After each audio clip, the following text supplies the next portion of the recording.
Assalamualaikum warahmatullahi wabarakatuh. Bismillah wa bihamdi. Wassalatu wassalamu ala rasulih wa ala alihi wa sahbihi. Allahumma aslih ummata Muhammadin sallallahu alaihi wasallam.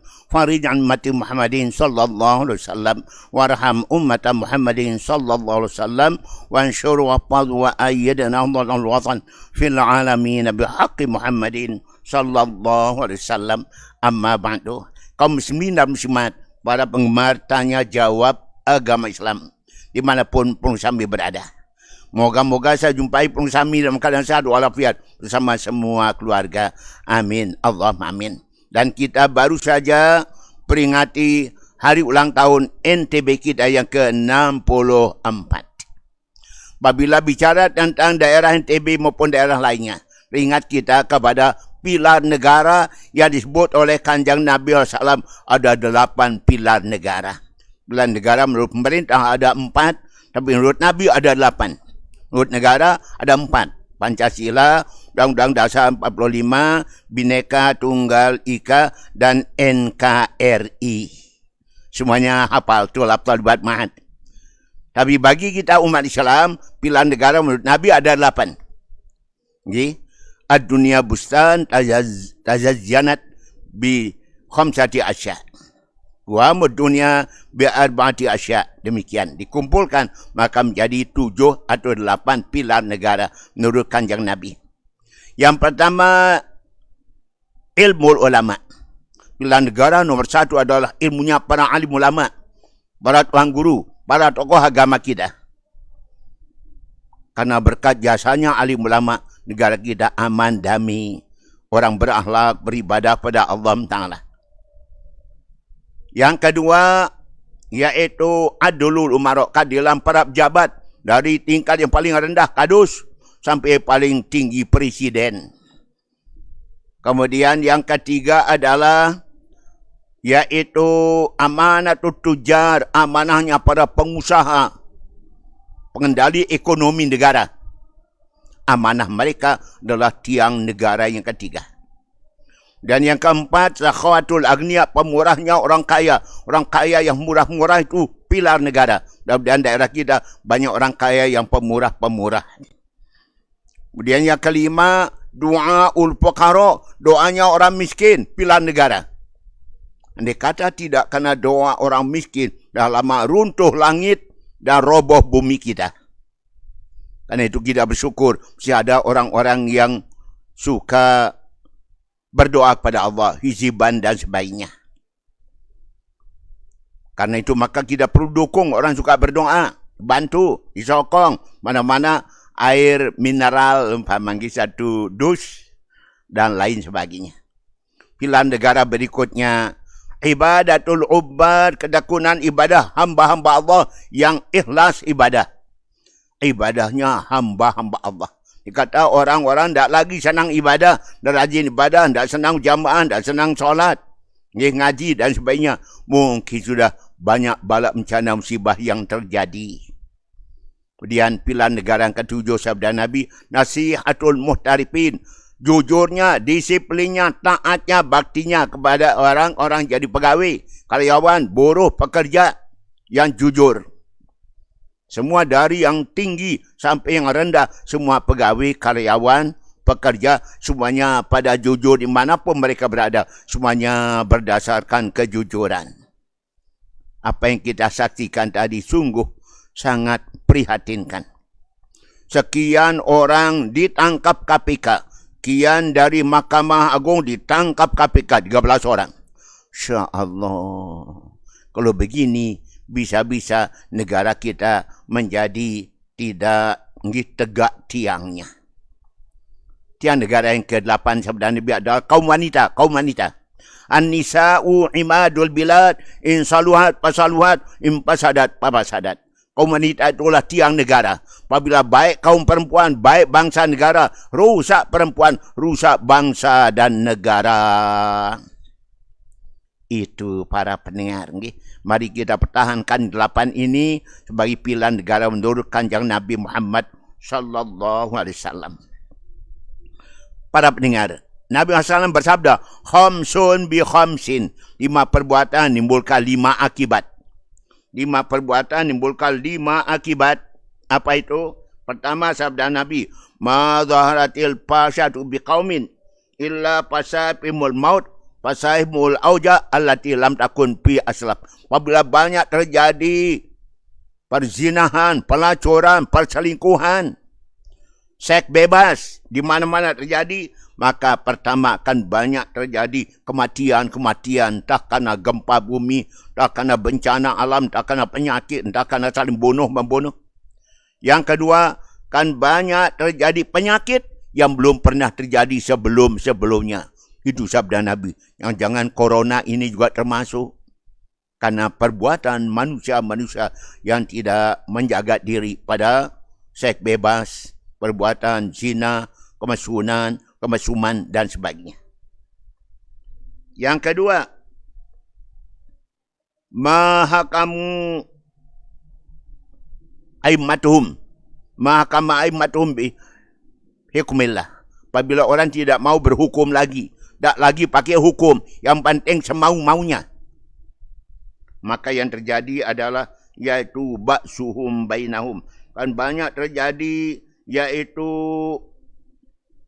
manusia saling bunuh-membunuh, manusia kejam satu sama lain seperti binatang buas terhadap binatang buas lainnya. Ba'suhum bainahum. Mereka akan buas satu sama lain.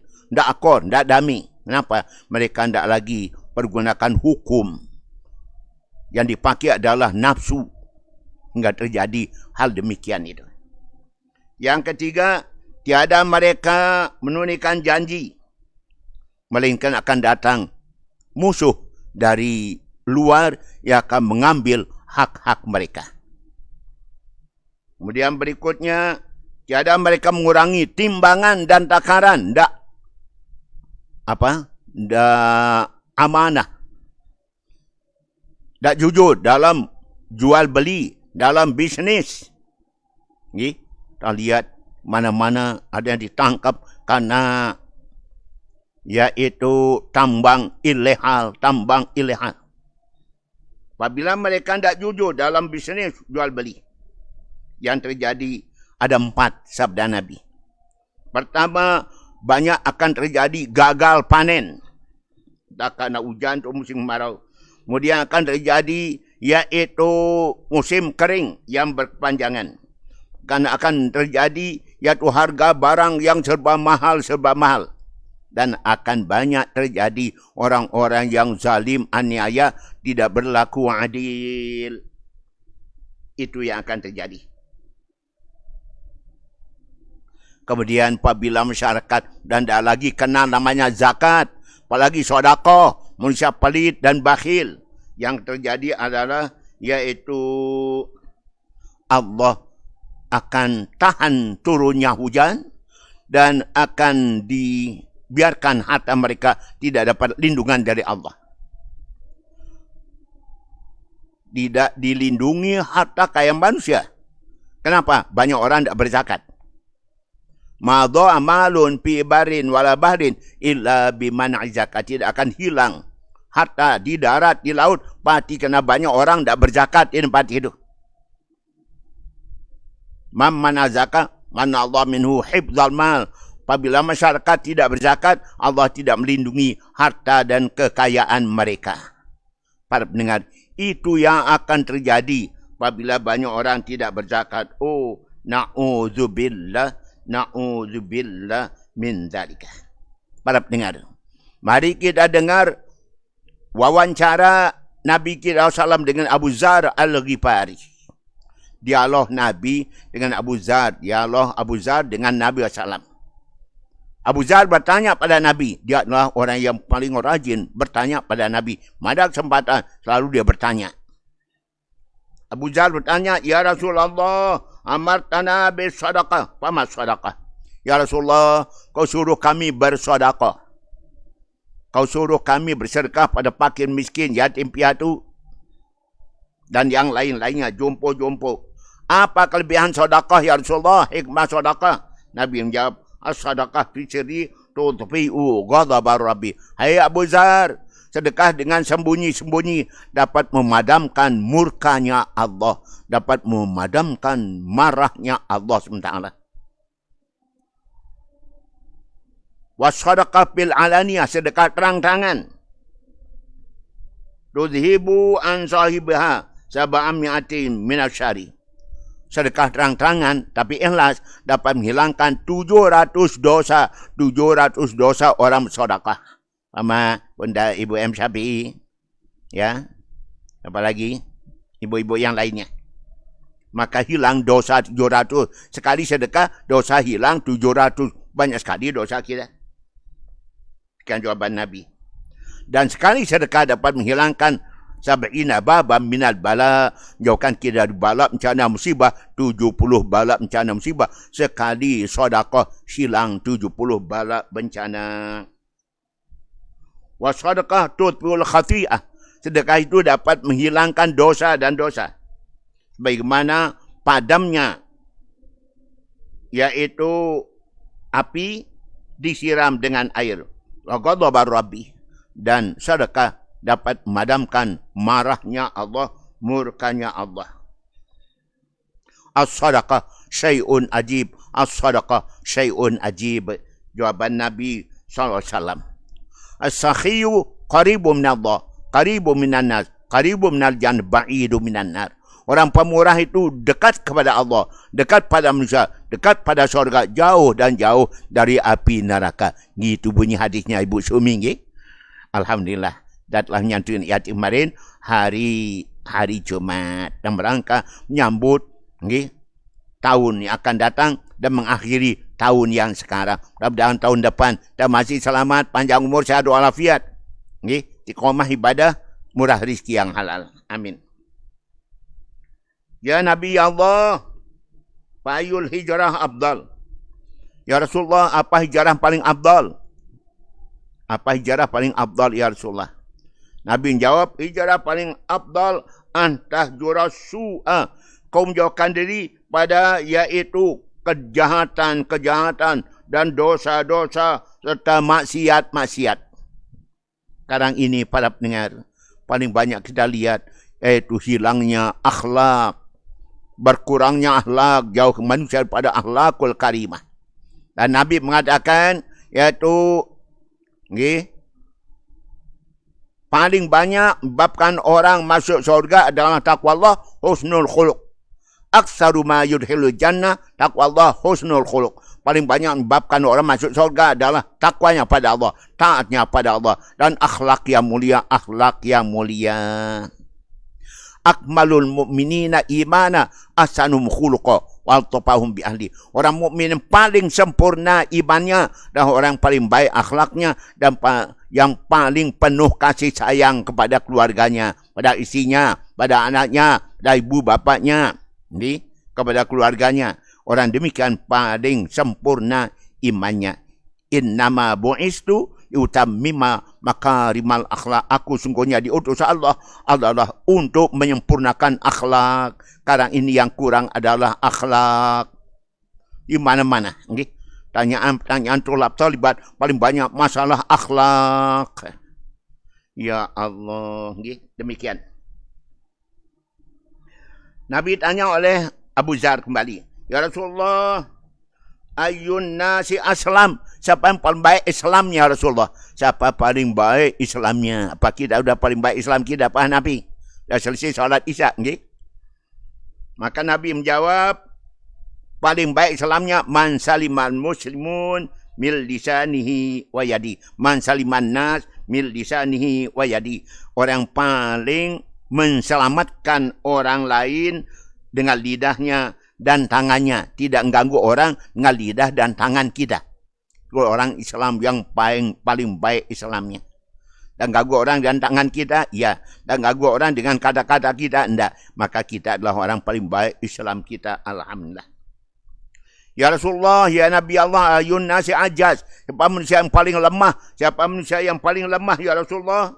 Nabi menjawab, manusia yang paling lemah adalah orang yang tidak suka berdoa.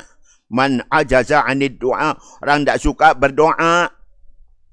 Doa itu adalah intisarinya ibadah. Doa mukhul ibadah. Sum-sumnya ibadah adalah doa. Lolornya ibadah. Bahasa Al-Maghfurullah Maulana Syekh dulu. Okay. Man la yad'uni aghdab alaihi, firman Allah. Siapa tidak berdoa padaku, aku benci kepadanya. Is'alullah, inna Allah yuhibbu an yus'al. Berdoalah kalian pada Allah, sungguhnya Allah senang, cinta pada orang yang berdoa kepadanya. Tarku doa maksiatun, meninggalkan doa itu adalah maksiat hukumnya. Udu'uni astajib lakum. Doa kalian padaku, ku kabulkan doa kalian. Innal ladzina yastakbiruna an ibadati sadkhuluna jahannama dakhirin. Punya orang-orang yang sombong pada ibadah padaku dan mau berdoa pada Allah, Allah masukkan dia dalam neraka jahanam sinadina. Oh, na'udzubillah min dzalika. Kita berdoa pada Allah Ta'ala. Kenapa doa kita sulit kabulnya? Dalam satu hadis sebutkan 3 sebab doa tidak kabul. Pertama, apabila pada diri kita ada makanan, minuman haram, kita makan, kita minum. Makanan haram, minuman haram, umpama minum berem atau minum narkoba, doa kita tidak kabul-kabul. Siapa makan haram satu suap, 40 hari doa tidak kabul, solat tidak diterima Allah Ta'ala. Yang kedua, apabila kita punya sifat hasad, dengki kepada sama mukmin muslim. Maka nalu gillun ay hasadun di akhihil muslim. Orang-orang hasad, dengki pada sama mukmin muslim, maka doanya tidak kabul-kabul. Yang ketiga, doa tidak kabul kerana kita suka ghibah, okay? Iaitu mencaci maki sesama mukmin muslim, mengumpat, menggunjing. Maka doa kita tidak kabul-kabul. Mari kita jauhkan hal menyebabkan doa kita tidak kabul. Nabi tanya lagi, ya Rasulullah, ayyun nasi abkhal? Siapa manusia yang paling pelit, ya Rasulullah?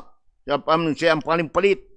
Nabi menjawab, paling pelit manusia adalah, yaitu orang pelit baca salam kepada sama dan pelit baca salawat untukku. Man bakhila bisalam, man bakhila bisolati alayya. Pelit baca salawat untukku, pelit ucap salam kepada sama mukmin, sama muslim. Keluar rumah kita dianjurkan Nabi ucap salam. Masuk rumah ucap salam, semuanya. Maka rumah tangga yang demikian penuh barokah dari Allah. Kemudian ya Rasulullah, ayul jihadi afdal. Apa jihad paling afdal? Perjuangan paling afdal? Nabi menjawab, jihad paling afdal, jihadun nafsi. Perjuangan kita melawan hawa nafsu. Agar manusia tidak bertuhan pada hawa nafsu. Tidak dijajah oleh hawa nafsu. Tidak jadi hamba hawa nafsu. Tidak menjadi hambanya setan. Tidak menjadi hambanya minuman keras, narkoba dan sebagainya. Nabi tanya, ya Rasulullah, ya Nabi Allah, ayul sadaqah abdal? Mana sedekah paling abdal? Nabi menjawab, sedekah paling abdal, juhdul mukil. Sedekah dari orang miskin. Sedekah dari orang miskin. Kalau orang kaya sedekah, dah heran. Kayaannya banyak. Dia sedekah juta aja, tidak seberapa. Kayaannya ratusan juta, miliaran. Kemudian Nabi tanya, ya Rasulullah, ayyun nasi ayyul imani abdal? Mana iman paling abdal ya Rasulullah? Nabi menjawab, iman paling abdal alladzi yamanu bihi nafsuhu wa maluhu. Orang yang mampu menjadikan aman diri orang dan harta orang. Dia tidak ganggu orang, tidak ganggu harta orang. Itu adalah orang paling baik imannya, paling baik Islamnya. Amin. Allahumma amin. Para pendengar, tadi kita sebut tentang doa tidak kabul apabila orang banyak ngumpat, banyak gunjing. Apa risikonya kita ngumpat, gunjing? Apa arti ngumpat, gunjing, gibah? Zikruka akhaka bima yakra. Kau sebut saudaramu dengan suatu sebutan yang dia tidak senang, dia tidak suka, tidak demen disebut demikian. Walaupun yang sebenarnya Itu yang namanya gibah, nyebut keadaan yang sebenarnya. Kalau tidak benar, bohong namanya. Kalau benar, itu namanya ngumpat gunjing. Nabi mengatakan, al-ghibah syaddu minaz zina. Gibah itu lebih besar dosanya pada berzina. Nabi tanya, kaifa dzalik ya Rasulullah? Bagaimana mungkin mengumpat menggunjing gibah, ngerumpi, lebih besar dosa pada zina? Kalau orang berzina, taubat nasuha, selesai urusan. Dan tidak ngulang kembali. Tapi kalau orang ngumpat ngunjing, walaupun dia tobat, belum selesai urusan. Dia harus minta maaf pada siapa yang diumpatnya, minta maaf kepada tempat yang ngumpat orang. Panjang jalurnya, baru mendapat ampunan Allah kalau orang ngumpat gunjing. Allah berfirman, wala yaktab ba'dukum ba'dha yuhibbu ahadukum an ya'kula lahma akhihi maitan fakarihtum. Janganlah satu sama lain saling mengumpat, menggunjing, ngerumpi. Pamau kalian memakan daging saudaramu sudah mati, pasti kalian tidak mau, pasti kalian benci. Seperti itulah kita mengumpat, menggunjing saudara kita. Siapa yang sampai matinya masih suka mengumpat gunjing pada dia orang Islam, paling dulu masuk neraka. Lepas sudah tobat pada mengumpat menggunjing, dia paling belakang masuk surga. Demikian dalam hadis disebutkan. Nauzubillah min dzalika. Demikian. Karena itu maka mengumpat menggunjing itu akibatnya sangat berat para pendengar. Zaman sekarang banyak orang suka ngumpat gunjing, baik langsung maupun melalui HP. Media sosial, mana-mana orang ngumpat gunjing. Nyebut kejelekan orang, aib cacat celah orang disebut, diucap, viral di HP, Facebook, YouTube. Itu masuk ngumpat. Apa akibatnya ngumpat? Ada 10 akibat orang suka mengumpat, menggunjing orang lain. Kalau kalian majlis taklim, ada ngumpat, gunjing, nyebut jelek orang. Ya Allah. Mari kita lihat akibatnya. Akibat pada mengumpat gunjing ada 10. Maniktaba fi umrihi. Siapa yang suka ngumpat dalam masa hidupnya. Ba'idan min rahmatillah. Orang demikian itu jauh dan jauh daripada kasih sayangnya Allah Ta'ala. Orang suka ngumpat jauh dari rahmat Allah. Yang kedua, orang suka ngumpat, maka malaikat putus hubungan dengan orang suka mengumpat. Putus hubungan persahabatan malaikat pada orang suka mengumpat, menggunjing. Demikian terangkan oleh para ahli tasawuf. Kemudian yang ketiga, orang yang ngumpat gunjing, suka ngumpat gunjing sama umat Islam, besok dicabut nyawanya dengan cara yang kejam, dengan cara yang kejas, dengan cara yang kejam, dengan cara yang keras, dengan cara yang bengis oleh malaikat maut. Cabut nyawanya, direnggut nyawanya dengan tidak ada kasihan sama sekali. Itu akibat ngumpat. Yang keempat, orang suka ngumpat, yakunu qariban minan nar. Dekat-dekat orang suka ngumpat pada api neraka. Yang berikutnya, tasiru ba'idan minal jannah. Orang suka ngumpat jauh, jadilah dia menjadi orang jauh dari syurga, jauh daripada syurga. Kemudian orang suka ngumpat, yastadu alaihi azabul qabri, bersangatan azab kubur baginya. Orang suka ngumpat, sangat keras azab kubur yang dia terima. Kemudian berikutnya, yubatu amalu, amal ibadahnya dihapus, pahala ibadahnya dihapus. Orang-orang yang suka mengumpat, menggunjing. Na'udzubillah min dzalika. Dan berikutnya ke-8, yata'adza minhu ruhun nabi. Orang ngumpat ngunjing berarti dia nyakitin rohnya Nabi Muhammad SAW. Menyakiti roh kanjeng Nabi SAW. Orang Islam suka ngumpat sesama umat Islam. Kemudian yashatullah alaihi, Allah murka, Allah benci kepada orang suka mengumpat, menggunjing sesama umat Islam. Yang terakhir, yasiru muplisan yaumal qiyamah. Orang suka ngumpat gunjing, maka dia jadi orang yang bangkrut di hari kiamat. Kalau bangkrut di dunia mungkin bisa pergi ke Malaysia jadi PMI, kerja migran. Tetapi kalau bangkrut dunia, dah ada bisa nolong kita. Dah ada minjam-minjam bisa nada ada. Okay? Ya kumwal gibah. Jauhkan pada gibah. Di annafiha salah sa'afat. Di dalam gibah itu ada 3 azab, 3 bencana, 3 musibah.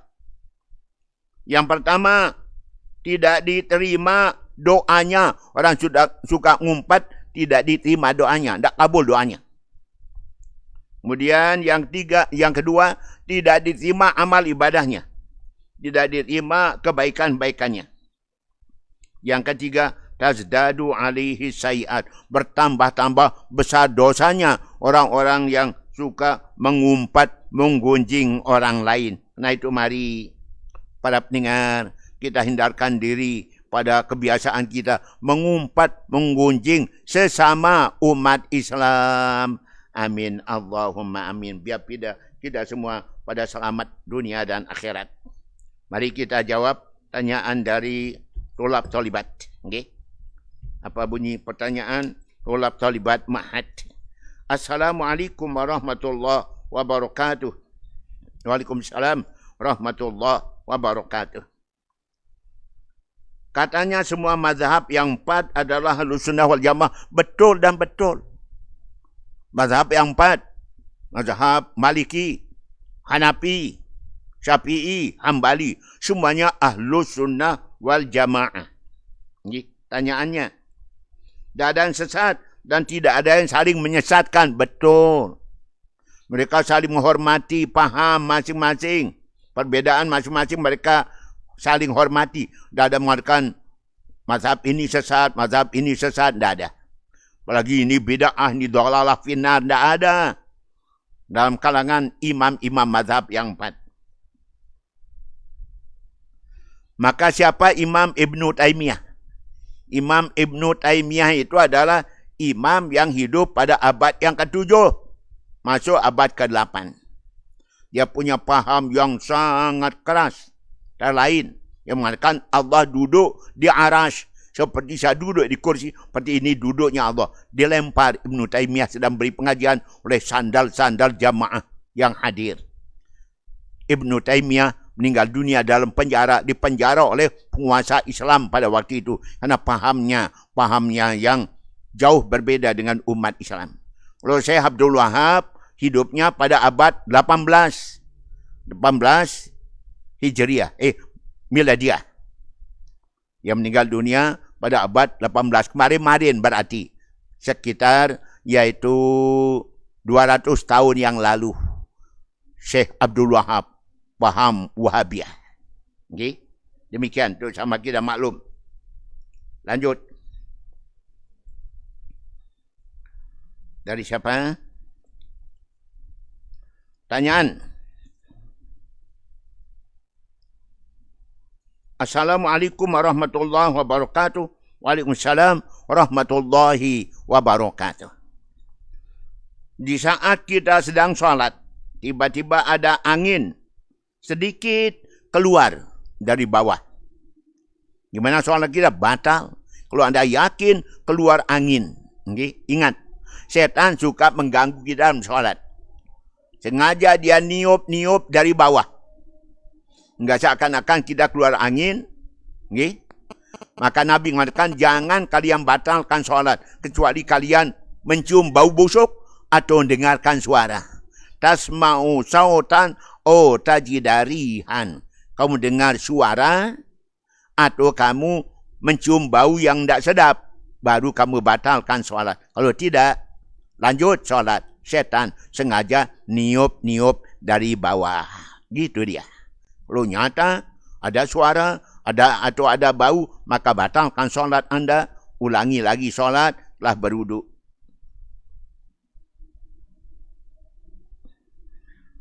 Gimana hukumnya minta guna-guna? Biar suami mencarikan istri. Istri mencari guna-guna kepada dukun. Supaya suaminya mencarikan dia. Jelek sekali perbuatan isi seperti ini. Pada dicerai, maka dia cari guna-guna kepada dukun-dukun. Itu adalah masuk dosa besar. Okay? dosa besar. Apalagi tujuannya untuk dicerai. Nabi bersabda, pasabda Nabi, ayyuma mra'atin talabat min zawjiha talaq min ghairi ba'sin laha faharamun 'alaiha raihatul jannah. Siapa-siapa seorang istri dikit-dikit minta cerai kepada suaminya, haram baginya baunya syurga, haram baginya baunya syurga. Oh, na'udzubillah min dzalika. Bagaimana hukumnya teman suka cerita tentang aib kita? Itu namanya ngumpat, gunjing. Yang lebih besar dosanya pada berzina tadi. Teman suka ceritakan aib kita. Karena itu jangan gampang cerita aib. Walaupun teman, 4 tahun nanti kita berpisah dengan teman, bermusuhan dengan teman, maka bisa jadi segala aib kita bocor semuanya. Ceritakan semua. Kenapa? Anda tahu, teman tahu-tahu jadi musuh, musuh tahu-tahu jadi teman. Karena itu, jangan kalian terlalu gampang cerita aib. Okay? Anda tahu, siapa tahu teman bisa menjadi lawan, teman jadi musuh kita. Maka menceritakan aib orang.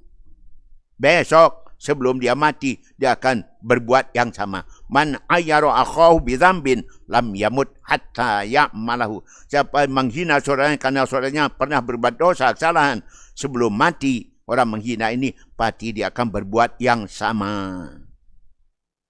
Itu dia. Okay? Nabi SAW memohon pada Allah, ya Allah jauhkan aku, berikan padaku 4 macam, jauhkan aku dari 4 macam ya Allah. Allahumma inni as'aluka arba'atan wa a'udzuka min arba'atin. Ya Allah, berikan padaku 4 macam. Jauhkan aku daripada 4 macam. Kami mohon ya Allah pada Engkau pertama, lisanan dzakira, mohon punya lidah yang selalu berzikir. Qalban syakira, hati yang selalu bersyukur. Badanan sabira, badan yang sabar ya Allah kami mohon. Dan yang keempat, zaujatan salihatan tu'inuni ala amri dunia ya wa akhir. Beri kami ya Allah pasangan hidup yang menolong saya selamat dunia akhirat, pasangan yang soleh ya Allah. Doa Nabi. Jauhkan aku dari 4 ya Allah, jauhkan aku daripada 4 ya Allah.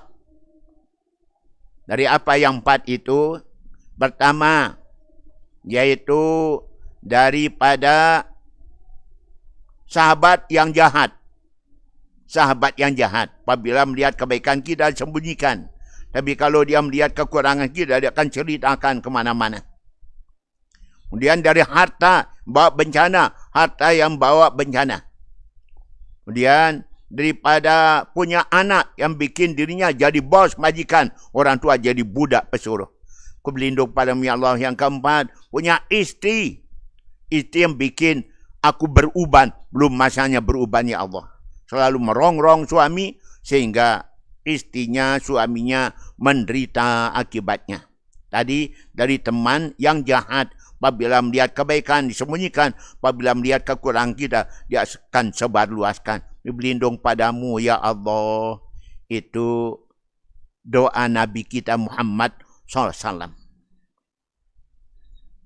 Gimana hukumnya kalau kita laksanakan ba'diyah Isya 4 rakaat? Bagus dan bagus. Nabi bersabda, siapa-siapa solat Isya berjamaah di masjid, di musola. Okay? Pak Nabi solat jamaahnya di mana? Di masjid. Okay? Pak M. Syafi'i di masjid, musola ya, musola. Siapa yang solat berjamaah Isya di masjid, musola. Setelah itu dia solat ba'diyah Isya 4 rakaat. 4 rakaat solat ba'diyah Isyanya, bukan 2. Maka berarti dia ketemu dengan Lailatul Qadar setiap malam. Berarti jumpa qad laqiya Lailatul Qadri. Berarti dia ketemu Lailatul Qadar 1000 bulan. Tapi 4 rakaat ba'diyah Isyanya, bukan 2. Tahan dulu, sabar dulu. Dalam masjid musholla 4 rakaat baru pulang. Ketemu Lailatul Qadar 1000 bulan. Amin. Allahumma amin. Itu dia. Okay? Di mana hukumnya kita saling bangunin dengan teman, dengan kawan, dengan sahabat intim untuk bangun sholat tahajud. Boleh. Okay? Pakai HP kan? pakai telefon kan? Tak telefon. Si doi, si teman, si kawan, si sahabat. Okay? Supaya bangun solat tahajud. Bagus saling mengingatkan. Okay? Demikian. Bagus cara demikian. Kemudian, gimana hukumnya seorang laki-laki poligami, isteri dua, tapi dia tidak adil. Hanya selalu pada isteri yang muda. Isteri yang tua jarang dikunjungin, kurang diberikan nafkah. Isteri muda selalu ditungguin. Nabi bersabda, "Man kana lahu zaujaini." Siapa yang punya dua isteri, zaujatain. Siapa punya isteri dua orang. Man kana lahu imra'atani. Siapa punya isteri dua orang. Pamala ila ihdahuma, lebih condong pada salah satu di antaranya. Jauh yaumul qiyamah wasiku ma'il. Maka besok hari kiamat dia akan jadi bengkok. Tubuhnya bengkok, tidak lempeng, tidak lurus, bengkok kanan atau bengkok kiri, bengkok ke depan atau bengkok ke belakang. Tanda dia punya istri lebih tapi tidak adil kepada istrinya. Ayo, siapa demikian? Ada yang kena? Auzubillah, nggih. Kemudian gimana hukumnya? Supaya di saat kita sekarat, kita tetap dalam keadaan beriman. Dalam keadaan sekaratul maut, kita tetap beriman pada Allah Ta'ala. Ya tentunya kita, waktu kita sehat, tetap taat ibadah kepada Allah Ta'ala. Banyak zikir pada Allah. Hingga di saat kita sekarat, kita bisa mengucap kalimah La ilaha illallah. Man kana akhiru kalamihi Allah dakhalal jannah. Siapa-siapa akhir kalimahnya waktu sekarat La ilaha illallah, maka dia pasti masuk surga. Karena itu Nabi sunatkan kita nuntun orang sedang sekarat dengan kalimah La ilaha illallah. Lakinu mautakum la ilaha illallah. Tuntunlah orang yang meninggal dunia, orang akan meninggal, orang sekarat dengan kalimah La ilaha illallah. Sebab siapa yang akhir kata-katanya La Allah, maka mesti dia akan masuk surga. Tanda dia husnul khatimah, tanda matinya mati syahid. Gimana kalau kita cari rezeki melalui bank, pegawai bank rontok? Pegawai bank rontok. Kadang-kadang alasannya, dah ada jalan lain. Dah ada jalan kita cari rezeki, kecuali melalui bank rontok. Pakai ini masuk darurat, tak boleh. Ada pasti jalan lain yang halal. Mencari rezeki tidak mesti melalui bank rontok. Jangan sampai. Kita doakan mudah-mudahan penggotian kami berikan Allah jalan dapat rezeki bukan dari bank rontok, bank riba, tapi melalui jalan yang halal. Selamat kita dunia akhirat. Gimana hukumnya kalau kita membaca doa tiap selesai sholat? Iya dong.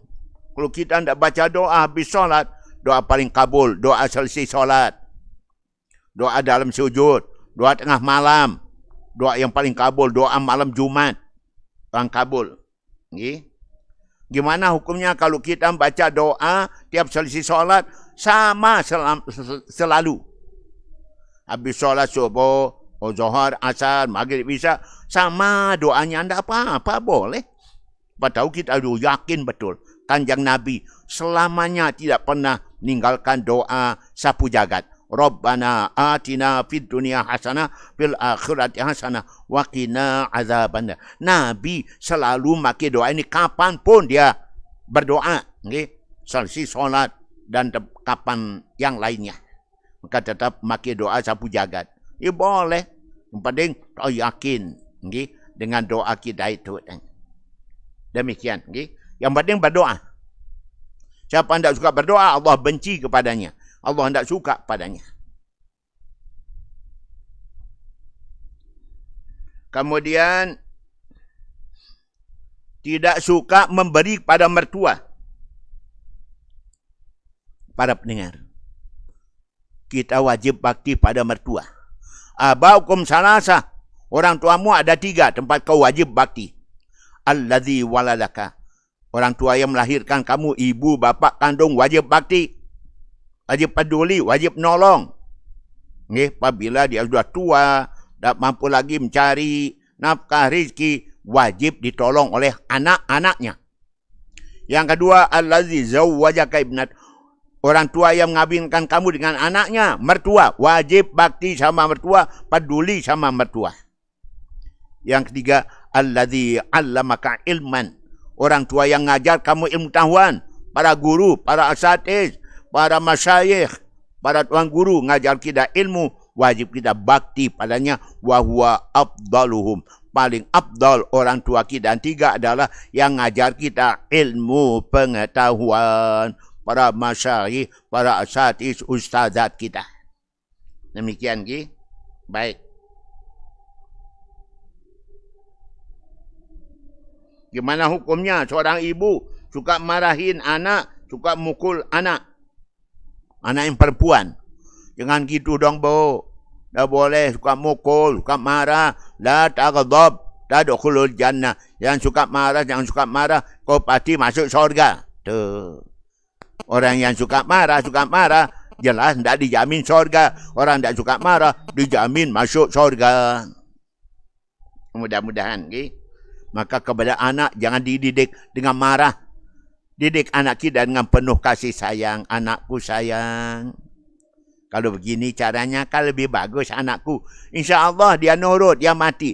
Dan berikan contoh teladan yang baik. Bukan dengan omongan, tapi dengan contoh perbuatan baik. InsyaAllah anak kita niru. Kita rajin sholat, anak kita insyaAllah rajin. Dah rajin baca Quran, anak kita rajin. Dah rajin sedekah, anak kita nanti niru. Dia juga akan rajin sedekah. Berkata halus manis, lemah lembut. InsyaAllah anak kita juga nurut kita. Berkata halus manis, lemah lembut. Bertiang, beranggih. Gitu kata kita.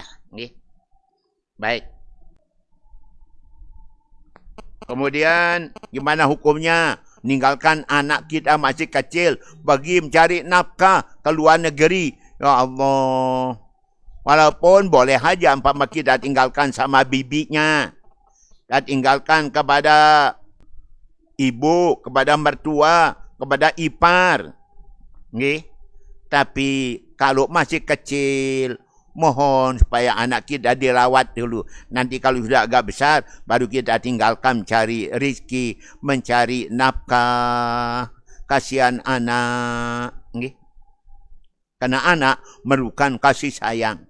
Anak kita menjadi sehat, fisik, mentalnya tidak stunting. Sekarang ini sedang diperangi oleh daerah kita NTB, yaitu stunting. Anak kita percat, bulat, buntat, cebol, deni ganggas, deni beli. Itu nama stunting. Itu penyakit warga masyarakat kita. Masuk se-Indonesia, banyak orang stunting, banyak anak-anak stunting. Antara lain karena kawin dini, kawin di bawah umur. Ujungnya banyak anaknya stunting. Dan itu, supaya matang. Tamat mahat. Umur berapa tamat mahat? Banat-banat kita.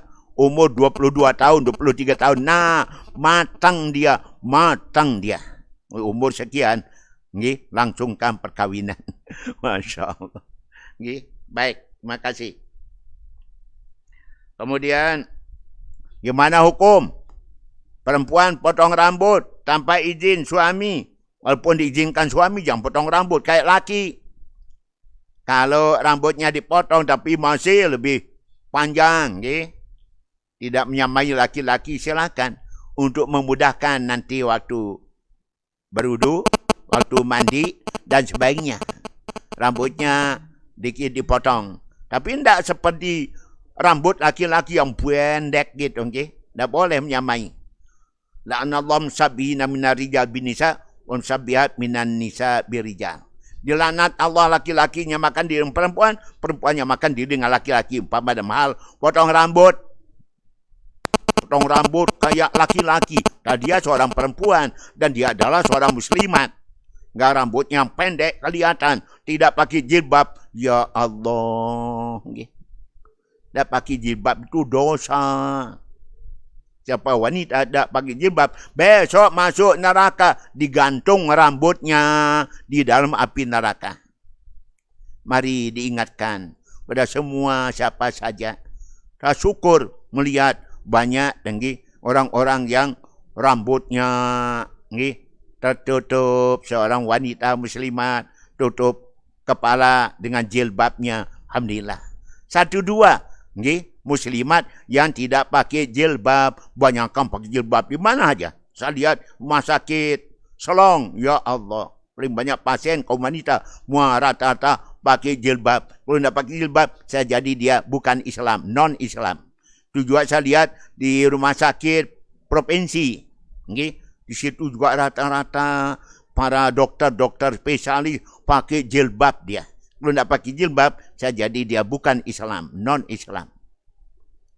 Yang sampai ada muslimat tidak pakai jilbab, termasuk dosa hukumnya. Nabi SAW ingatkan Siti Fatimah putrinya, hai anakku Pat, kulihat dalam api neraka, kaum wanita digantung dengan rambutnya. Siapa mereka ya ayahanda ya abah? Rasulullah, itulah kaummu, kaum wanita yang anti pakai jilbab. Besok dia akan digantung dalam api neraka dengan rambutnya yang panjang. Dari bawah api menyala-menyala. Alhamdulillah.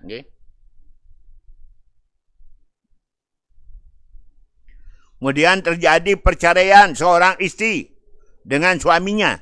Dia tidak pulang ke rumah orang tuanya, si perempuan. Dia tetap tinggal di rumah suaminya. Memang begitu dalam Islam. Kalau ada seorang istri dicerai, tidak boleh suruh pulang. Tapi kalau sudah habis iddah, baru paman tidak dirujuk, disuruh pulang. Tapi kalau masih belum iddah, maka dia diam di rumah suaminya. Siapa tahu ada perubahan pikiran, karena ada anak dan sebagainya, tidak jadi cerai. Rujuk kembali, mikir kasihan anak, kasihan bapaknya sendirian juga, kasihan ibu sendirian. Karena itu rujuk kembali. Jadi tidak mesti dia tinggalkan rumah suaminya kalau cerai. Demikian ketentuannya. Jadi selama belum habis iddahnya, maka dia harus tinggal di rumah sang suami. Demikian. Kemudian dia rujuk. Iya, paling bagus demikian. Dia rujuk kembali masih dalam iddah. Gimana hukumnya? Tak kirim uang jalan orang, dan orang jalan kita ngirim uang, hilang. Bersama uangnya juga hilang. Masya Allah. Itu namanya khianat. Itu namanya khianat. Nanti di akhir zaman, sabda Nabi, ada 3 yang sulit dicari. Apa yang sulit dicari? Pertama, orang khusyuk. 2 orang istiqomah. 3 orang yang amanah. Orang yang amanah sulit dicari akhir zaman. Itu dia. Kemudian berikutnya, gimana hukumnya ngirim foto, gambar, maaf, kemaluannya dikirim ke pacarnya? Allah. Ini betul-betul sudah keterlaluan, sudah kelansotan. Kalau ada seperti ini. Tak pantas, tak layak, tak sopan, tak adab, tak akhlak. Seorang pacar mengirimkan foto kemaluannya kepada pacarnya di daerah lain. Kan ini sudah kelansotan, tidak ada adab, tidak ada akhlak sudah. Tidak malu. Kalau orang sudah tidak punya malu, berarti sudah tidak ada iman lagi. Al-haya'u minal iman. Malu itu bagian pada keimanan. Dia kirim, dia foto dirinya, telanjang bulat, dikirimkan kepada pacarnya. Ini kan sudah kelansotan namanya, keterlaluan. Gimana hukumnya kalau orang panen? Zakatnya diserahkan ke masjid. Tidak diberikan pada orang miskin. Mestinya ada dong.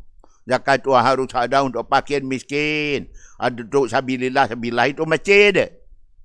Fakir miskin dulu. Baru untuk sabilillah, masjid dan sebagainya, Ibnu Sabil. Fakir miskin duluan, yatim piatu duluan, baru diberikan kepada yang lain-lainnya. Demikian. Jadi dari segi sah ya sah. Tetapi kenapa tidak utamakan dulu fakir miskin yang ada? Pasti ada fakir miskin di kampung kita. Kita makan dulu. Okay? Baik. Gimana hukumnya? Sholat jamaah. Makmum bacanya keras-keras. Tidak boleh terjadi. Makmum baca ayat, baca Fatihah dengan suara keras. Tak boleh. Itu bikin was-was namanya. Tak boleh mengganggu orang lain. Hanya dengar oleh diri sendiri. Maaf. Itu dia. Okay? Dia harus suaranya didengar diri sendiri sajalah. Jangan sampai mengganggu jamaah makmum kiri kanan kita sebagai makmum. Gimana hukumnya? Kalau kita sholat istikharah, selesai sholat duha. Selesai sholat duha, baru kita istikharah di segi. Boleh? Boleh.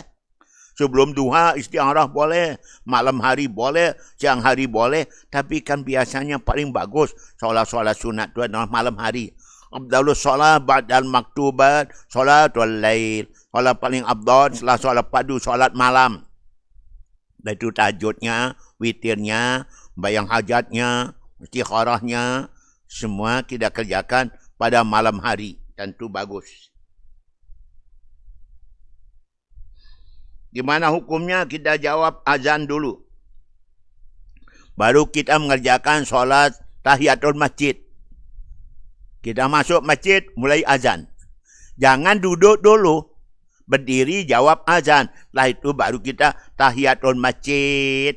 Baru qobliyah, sholat. Gitu dia. Jawab azan dulu sambil berdiri. Setelah itu tahiyatul masjid. Baru qobliyah, sholat yang kita kerjakan. Semua sholat padu ada qobliyahnya ya.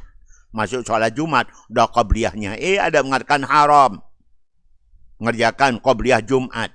Nabi mengatakan tiap-tiap azan iqamat harus ada qobliyahnya. Ma bainal adzanaini salat. Di antara azan dan iqamat pasti ada salat sunatnya, qobliyahnya. Ma min salatin mafrudatin. Tiada salat padu melainkan sebelumnya ada salat sunatnya. Semua salat padu ada qobliyahnya. Kemudian apakah zaman Nabi ada pengajian diam-diam? Ada pengajian diam-diam, ngaji dalam.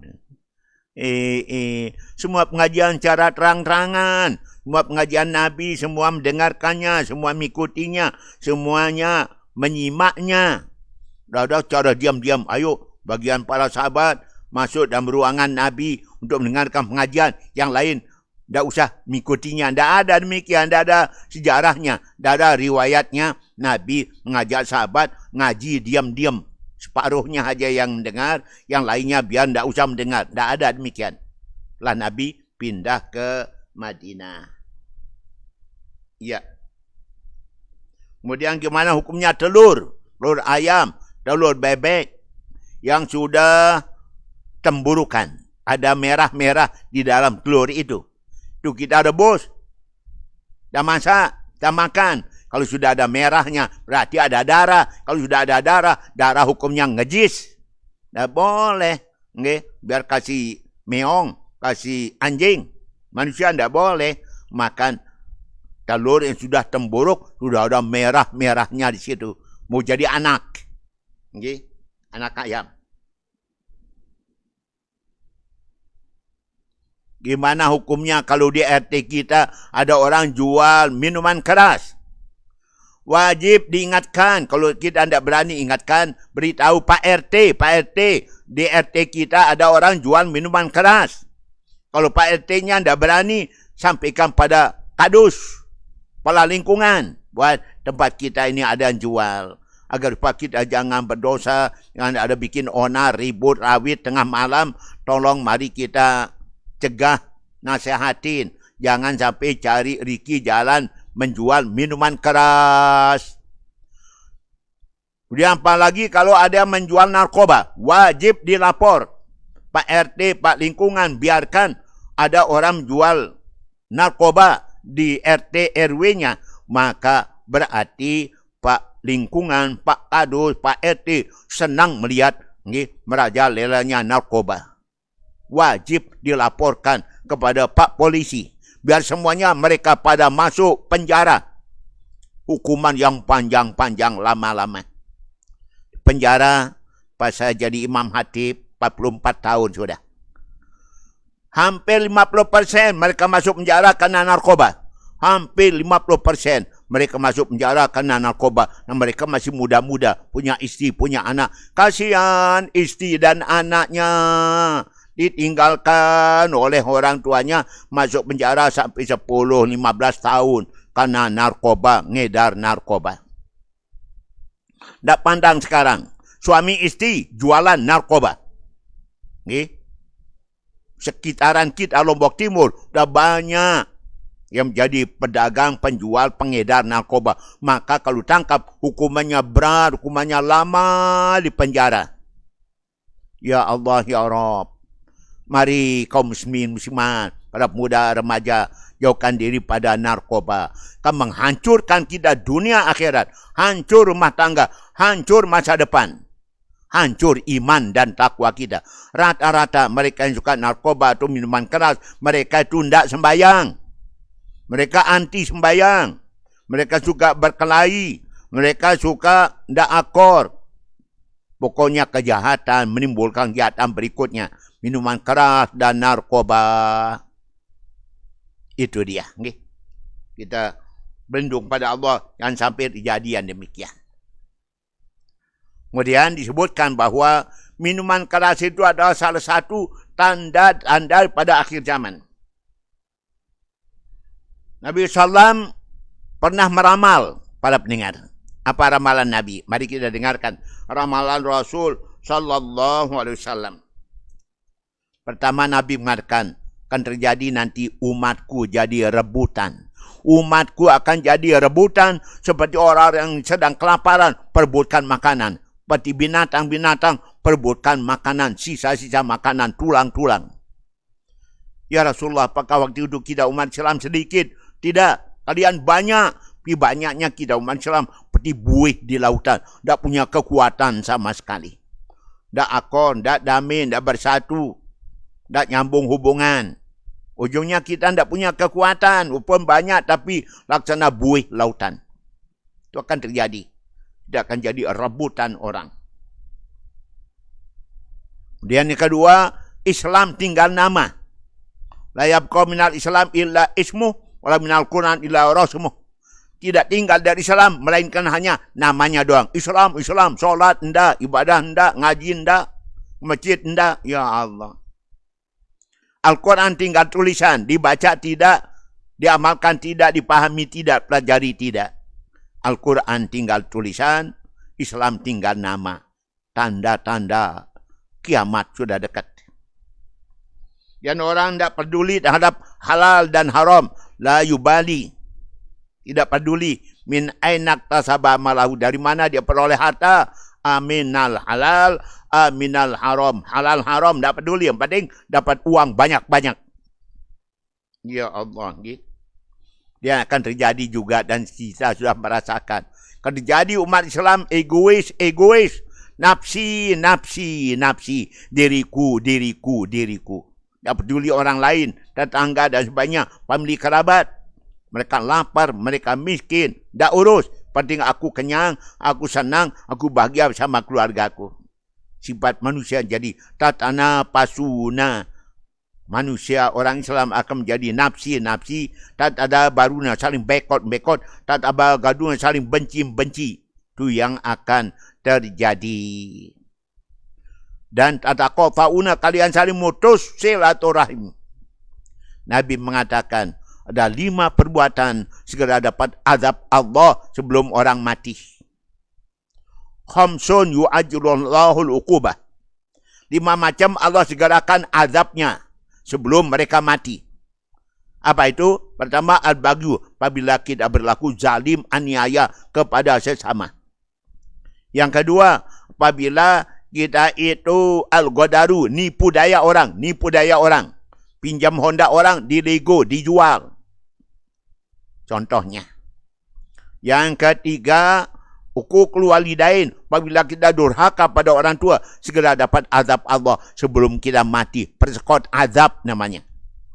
Yang keempat, qati'atur rahim. Apabila umat Islam mutus silaturahim, putus hubungan, maka azab Tuhan akan segera datang ke tempat itu. La tansilur rahmatu ala qaumin fihim qati'ur rahimin. Datul rahmat Allah pada suatu umat masyarakat yang banyak orang berpecah belah, putus silaturahim. Sekarang zamannya, okay? Orang banyak putus silaturahim. Rahmat Tuhan tak turun. Yang turun iqab, azab, nikmat yang datang daerah itu. Yang kelima, wa ma'rufun la yuskaru. Kan datang azab Tuhan sebelum orang mati apabila tidak pandai mensyukuri, berterima kasih atas kebaikan orang. Air susu dibalas air tuba, madu dibalas dengan racun. Kebaikan dibalas dengan kejahatan. Itu akan segera dapat azab Tuhan sebelum orang itu meninggal dunia. Oh, na'udzubillah min dalika. Kemudian ramalan Nabi, orang akan menjual agama. Akan menjual agama dengan harga yang murah. Yabi'u dinahu bi'aradin minad dunia qalil. Kan banyak orang jual agama dengan nilai harga yang murah. Iman dijual, ibadah dijual demi harta benda. Itu akan terjadi ramalan Nabi.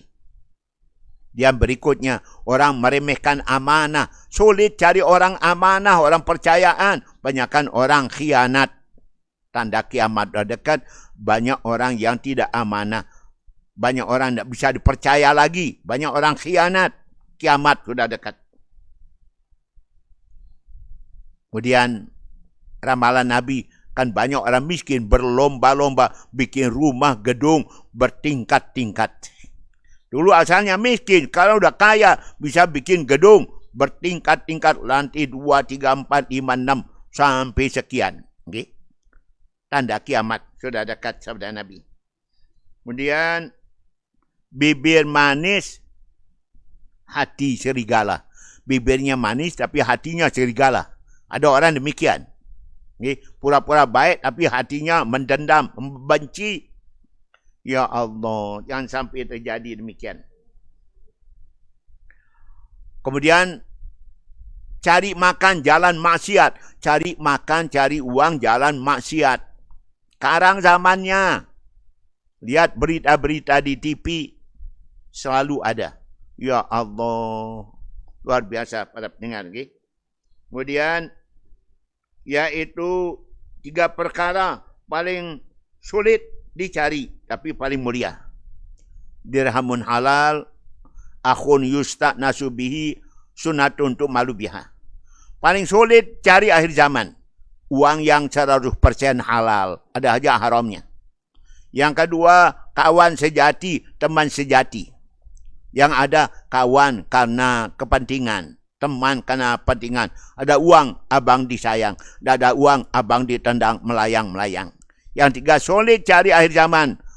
Sunnatun untuk malu. Orang istiqomah ngerjakan sunnah Nabi. Istiqomah ngerjakan sunnah Nabi. Sulit dicari zaman sekarang.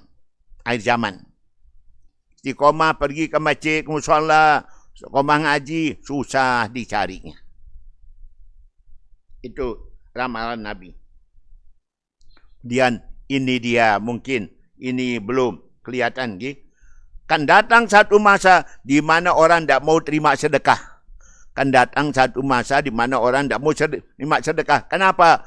Saya sudah punya. Kemarin datang. Sekarang saya tidak butuh lagi sedekah. Kapan seperti itu terjadi? Ya, mudah-mudahan segera.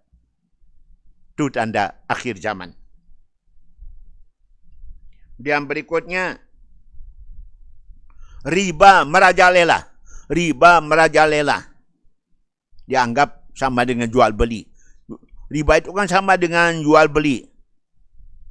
Innamal bai'u misla riba. Sungguhnya jual beli itu sama dengan riba. Riba sama dengan jual beli katanya. Maka dianggap biasa orang ngeriba, ngerentan. Ya Allah. Okay. Kemudian anyuk badal ilmah. Ilmu agama dicabut. Hilangnya ilmu agama. dah ada minat orang nuntut ilmu, dah ada minat orang hadiri pengajian. Sepi pengajian, majlis taklim kurang. Ini tanda akhir zaman. Ilmu agama dicabut hingga merajalela orang-orang jahil dalam ilmu agama. Yang berikutnya yaitu banyak laki-laki menyantap perempuan. Laki-laki menyantap perempuan. Banyak terjadi selingkuh, zina di mana-mana. Kemudian Islam dianggap asing. Islam dianggap asing. Islam awalnya asing, kemudian nanti di akhir-akhir zaman dianggap asing kembali. Sayaudu ghariban kama bada. Kan kembali dianggap asing Islam ini seperti awal dulu dianggap asing oleh orang-orang kafir Quraisy. Kemudian orang makin jauh dari Allah. Makin jauh dari Allah. La yazalu nas minallahi illa bu'dan wa la yazalu nas minad dunya illa hirsan. Manusia semakin tamak terhadap keduniaan, makin jauh dari Allah Subhanahu wa ta'ala. Ini namanya ramalan Kanjeng Nabi Muhammad sallallahu alaihi wasallam. Para pendengar yang dirahmati Allah Ta'ala, mari kita melihat pertanyaan yang ada. Assalamualaikum warahmatullahi wabarakatuh. Waalaikumsalam warahmatullahi wabarakatuh. Ya, saya ada waktu kita. Dari siapa gerangan? Apakah munculnya makhluk aneh dari dalam bumi itu adalah tanda kiamat? Betul. Salah satu tanda kiamat dekat adalah khurujud dabbah minal ardi. Keluarnya satu macam makhluk Tuhan dari dalam bumi. Itu tanda kiamat sudah dekat. Seperti munculnya Ya'juj wa Ma'juj. Seperti munculnya yaitu Dajjal. Seperti munculnya datangnya Imam Mahdi. Seperti turunnya Nabi Isa. Semua itu adalah daripada tanda-tanda kiamat sudah dekat. Terbitnya matahari dari barat ke timur. Tanda kiamat sudah dekat. Seringnya terjadi gempa bumi demi gempa bumi. Tanda kiamat sudah dekat. Maka berdasarkan hadis Nabi ini, kita siap-siap. Kalau semakin dekat kiamat, kan semakin sering terjadi gempa bumi. Gempa bumi. Oh, na'udzubillah min dzalika. Itu dia, para pendengar, tanda kiamat sudah dekat. Gimana cara mendakwahi orang-orang yang tidak menjalankan syariat, seperti melaksanakan solat? Ya Allah. Ini yang sulit zaman sekarang, banyak orang tidak solat lagi. Banyak orang tidak mau ibadah. Banyak orang tidak sembahyang. Mana cara mendakwahinya? Kita dianjurkan berdakwah pada mereka. Wa'mur ahlaka bis-shalah wastabir 'alaiha. Suruhlah, anjurkanlah keluargamu salat dan hendaklah kamu sabar-sabar dalam menyuruh mereka. Jadi kita harus tetap berdakwah, tiada bosan-bosannya mengajak umat masyarakat untuk melaksanakan ibadah salat. Adakan pengajian, adakan dakwah, adakan anjuran, pendekatan demi pendekatan. Supaya warga masyarakat yang tidak suka solat, mereka mau solat. Sebab kalau ada satu tidak solat di kampung kita, 70 orang kiri kanan muka belakang ikut terlibat, kena tempeasnya. Daripada laknat Allah pada satu yang tidak sembahyang. Kampung kita ada satu orang tidak sembahyang, 70 utara, selatan, timur, barat orang, tetangganya, kena laknat satu orang tidak sembahyang. Karena itu bahaya sekali kalau ada orang tidak sembahyang. Nah itu jangan bosan-bosan berdakwah. Tapi dalam berdakwah kita dianjurkan yaitu supaya kita ud'u ila sabili rabbika bil hikmah wal mau'izatil hasanah jadilhum billati hi ahsan. Dengan cara bijaksana, dengan nasihat-nasihat yang baik, Kemudian bila perlu berdebat, debat yang sehat. Okay. Bila perlu pendekatan melalui amalan sosial dan sebagainya. Kita nyantui anak yatimnya mereka, mudah-mudahan orang tuanya mau datang solat, mau berjamaah dan lain sebagainya. Sebab kalau dalam satu kampung tidak ada orang berjamaah, kala Nabi, ma min salasatin wala badwin la tuqamu fihimul jamaah la qad istahwadha 'alim syat. Apabila satu kampung, satu RT, RW, tidak ada orang berjamaah, mana-mana 3 orang laki-laki. Seluruh penduduk RT RW dijajah, dipimpin, dikuasai syaitan. Termasuk Pak RT-nya dikuasai syaitan kalau tidak suka berjamaah. Maka jadilah orang-orang tempat itu jadi orang yang kesyetanan. Orang kesyetanan. Kan itu perlu ada dakwah, ada pengajian. Sulit diikuti zaman sekarang memang gitu di mana-mana. Pengajian. Hanya speakernya aja kedengaran. Tapi yang hadir ngaji tidak seberapa. Itu dia. Memang sulit. Zaman sekarang berdakwah, ngajak orang untuk mengerjakan ibadah. Sulit dan sulit sekali. Saya sudah 50 tahunan ngajak orang untuk ibadah, untuk solat. Sulit sekali. Itu dia. Jadi pendekatan, cara yang baik, hikmah, bijaksana, dan berikan contoh. Berikan contoh. Bagaimana hukumnya? Boleh kita solat tahajud pas ngaji subuh? Boleh. Masih ada waktu. Belum ada waktu subuh. Kalau sudah ada azan subuh, dan tidak boleh lagi tahajud dong. Dah habis waktunya. Sebelumnya masih baru mulai bacaan Quran di masjid. Maka masih boleh solat tahajud, solat witir. Bagaimana hukumnya? Bila seorang lakukan solat, tapi di tengah-tengah solatnya keluar darah putih. Apakah sah solatnya? Batal dong. Darah putih itu kan najis. Sama dengan darah merah, ihadah, haid. Solatnya batal. Dan ingat, kainnya dipakainya kena darah putih, najis dia. Itu dia. Jadi wajib dibersihkan, wajib disucikan, ganti pakaiannya, berwudu, kemudian kembali sholat. Darah putih kan bukan haid. Jadi bersihkan diri, kemudian ditutup, kemudian segera berwudu, laksanakan ibadah sholat. Sama dengan istihadah. Sama dengan istihadah. Mana hukumnya? Ada seorang wanita, tiba-tiba keluar darahnya selama sebulan. Biasaannya haid 7 hari. 7 hari, 2 malam. Apakah dia mengambil batas paling banyak itu 15 hari. Selama-lamanya haid kan 15 hari. Dia biasa haid 7 hari. Apa dia ambil 7 harinya atau dia ambil 15-nya? Dan kita pergi sebutkan, dalam hadis disebutkan, dia ngambil kebiasaannya. Dia ambil 7 hari tidak sholat, 7 malam tidak sholat. Dan setelah itu, dia mandi haid walaupun darah keluar terus. Setelah itu dia wajib sholat. Karena yang keluar itu adalah sekarang darah istihadah, darah penyakit. Wajib sholat. Caranya, tiap masuk waktu, dia bersihkan dirinya. Ditutup. Jangan keluar darah itu, yang segera berwudu, segera sholat. Segera sholat. Itu dia. Okay? Baik. Kemudian, iya. Katanya orang yang mudah diterima doanya adalah orang yang teraniaya.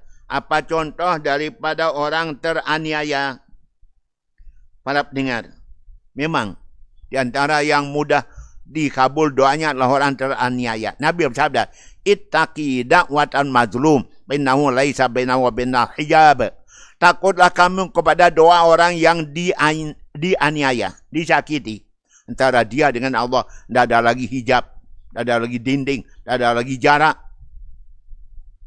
maka doanya dikabul Allah. Allah berfirman, yaitu wa izzati wa jalali lansurannaka walau ba'dahin. Demi kemuliaanku dan kebesaranku, pasti ku kabulkan doamu dalam tempo yang singkat. Doanya akan dikabul Allah kalau orang yang berdoa itu orang teraniaya. Contoh teraniaya, dirampas hak-haknya, miliknya diambil dengan cara zalim. Dia dipitnah, caci maki, dan sebagainya. Dituduh, maka perbuatan mikan berarti dia dizalimi. Kalau orang dizalimi berdoa, doanya sangat kabul. Waspada hadap doa orang teraniaya. Doanya kabul, doanya diterima Allah Subhanahu wa ta'ala. Bisa jadi kita jatuh tersungkur, jatuh ngeribang, jatuh tidak bangkit lagi. Kenapa? Karena kita kena azab Allah, karena kita telah menzalimi, menganiaya orang. Man zalama zulima. Siapa yang berlaku zalim, dia akan dibalas kezalimannya. Apa obat hati yang terlalu berharap kepada manusia? Tak boleh kita berharap pada manusia. La yarjuan ahadun illa rabbah. Jangan kali-kali seorang berharap pada manusia. Berharap hanya kepada Allah Subhanahu wa ta'ala. Hanya Allah bisa memberi. Hanya Allah Maha Kaya. Hanya Allah Maha Pemurah. Manusia tidak mungkin bisa memberi tanpa izin dari Allah, tanpa dorongan dari Allah. Karena itu hanya mengharap pada Allah, yang mengharap pada manusia. Bisa bahaya terhadap keimanan kita. Kalau kita hanya berharap pada manusia. Haraplah kepada Allah. Mana caranya? Taat ibadah. Wa man yattaqillah yaj'al lahu makhraja yarzuqhu min haitsu la yahtasib. Siapa takwa kepada Allah, Allah akan berikan jalan keluar dari problema hidup. Allah beri rezeki yang tidak diduga-duga. Man yattaqillah yaj'al min amri yusra. Siapa takwa kepada Allah, Allah jadikan urusannya gampang. Yusron. Dimudahkan Allah segala urusan. Asal takwa kepada Allah, taat pada perintahnya, jauhi segala larangannya. Maka Allah berikan kemudahan dalam segala urusan. Yakin Malik Allah dalam Quran. Wa man yattaqillah kafir anhu sayi'at wa yu'zim lahu ajra. Siapa yang takwa kepada Allah, maka Allah hapuskan dosa-dosanya dan Allah Ta'ala memberikan balasan yang besar. Pahala yang besar. Itu dia. Karena itu, jangan mengharap pada manusia. Kalau Allah gerakkan, entah dari mana kita dapat. Tapi kalau Allah tidak gerakkan pun saudara kita, anak kita, keluarga kita, Tuhan tidak gerakkan tangannya, kita tidak akan dapat apa-apa. Justru dari orang lain kita mendapatkannya. Amin. Allahumma amin. Gimana ceritanya saudara kami yang ada di kota Riyadh? Siapa namanya? Bapak dari kota Riyadh. Juga dari Jogja. Ada mahasiswa NWDI di Jogja. Terima kasih pada pendengar kami di kota Jogja. Saya pernah ke Jogja, ke Keraton Jogja, dan sholat di Masjid Keraton Jogja, dan setelah itu dari Jogja ke Bantul, Pondok Pesantren Al-Munawwir sana. Alhamdulillah. Dalam rangka studi banding. Baru dari sana ke Ngawi, Pondok Pesantren Putri di Ngawi. Gitu dia. Terus ke Probolinggo, Nurul Jadid Probolinggo. Terus ke Bangkalan, Pondok Pesantren Nurul Hidayah Bangkalan. Alhamdulillah semuanya dalam rangka tadi banding. Saya mewakili NW Pancor, ada teman mewakili NW Anjani, dah almarhum. Ada teman mewakili Muhammadiyah Lombok Timur, dah almarhum. Alhamdulillah saya masih berikan umur oleh Allah Ta'ala. Juga kita ke Pondok Pesantren Darut Tauhid Bandung AAG. Kemudian kita juga ke Bogor. Alhamdulillah. Semua kita kunjungin tadi banding Pondok Pesantren. Paling mengagumkan saya, ngagum adalah Pondok Pesantren Darut Tauhid. Nah, di samping Pondok Pesantren, dia juga punya usaha. Sehingga Pondok Pesantren itu bisa menghasilkan dana dari yaitu minimarketnya, perusahaan-perusahaannya 1 miliar 1 bulan. 1 miliar 1 bulan. pondok pesantren kita belum ada yang seperti itu. Di sana hasilkan 1 miliar 1 bulan dari minimarketnya, perusahaan transportasinya, dan perusahaan air minumnya, dan lain-lainnya. Masya Allah. Okay. Baik. Jadi demikian. Mengharaplah hanya kepada Allah. Karena Allah saja yang bisa memberikan manfaat. Manusia tidak bisa.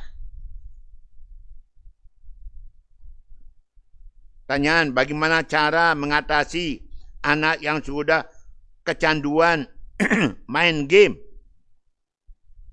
Dikarenakan anak-anak sekarang ini asik main game, main HP, jarang belajar agama. Betul dan betul.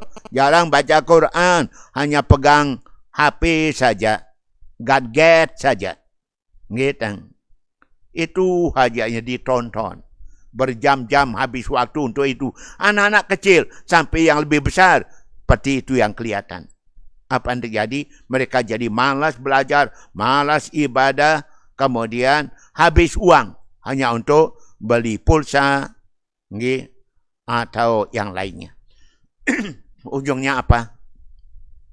Tidak ada manfaat yang diperoleh. Paling-paling nonton yang tidak-tidak di HP-nya mereka. Nonton yang tidak baik tertonton oleh anak-anak kecil. Ujungnya mereka bisa rusak gara-gara HP sekarang ini. Masya Allah. Bagaimana cara menghindarkannya para pendengar? Mari kita sedikit awasin anak kita yang terlalu doyan pegang HP terus. Gitu. Habis uang untuk membeli pulsa. Habis waktu untuk nonton HP. Ujungnya tidak belajar, ujungnya tidak baca Quran, ujungnya malas baca Quran dan sebagainya. Itu yang terjadi. Caranya ya pelan-pelan, dinasihati yang baik. Mudah-mudahan mereka bisa sadar. Begitu dia. Kalau tidak, anak kita akan rusak oleh HP.